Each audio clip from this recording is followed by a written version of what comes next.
তো তোমরা অনেকে আমার বিরিয়ানি খেয়েছো, অর্থাৎ আমেরিকান দাদার বিরিয়ানি খেয়েছো, কারো কাছে ভালো লেগেছে, কারো কাছে খারাপ লেগেছে। তা আমার বিরিয়ানি বানানোর মেইন যে উপাদান, মানে বিরিয়ানি মশলা কি কি দিয়ে হয়, মশলা তৈরি হয়, তার পুরো নিদর্শন এখানে রয়েছে। ওরে বাবা দাদা, এত মশলা যায় বিরিয়ানির মধ্যে? হ্যাঁ, এত মশলা না, এখানে 7 থেকে 8 রকমের মশলা আছে। 7 এটাই থেকে যায় 8 রকমের মশলা রয়েছে। এটাই যায়। তো আনুমানিক এখানে কত টাকার মশলা রয়েছে? এখানে 1 লাখ টাকার উপরে আছে, মানে হ্যাঁ? 1 লাখ সামথিং। 1 লাখ টাকার উপরে মশলা রয়েছে? দেখে বলছি কত টাকা আছে।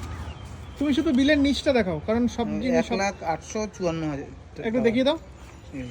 এই বিলটা দেখে নাও, বিলটা দেখে নাও, 1 লাখ আর টাকা। এখানে অন্য কিছুই নেই। এই যে এলাচ, দারচিনি, শাহজিরা, শাহমরিচ, লবঙ্গ, জায়ফল, জয়ত্রী, গোলাপ পাপড়ি, এই কটাই।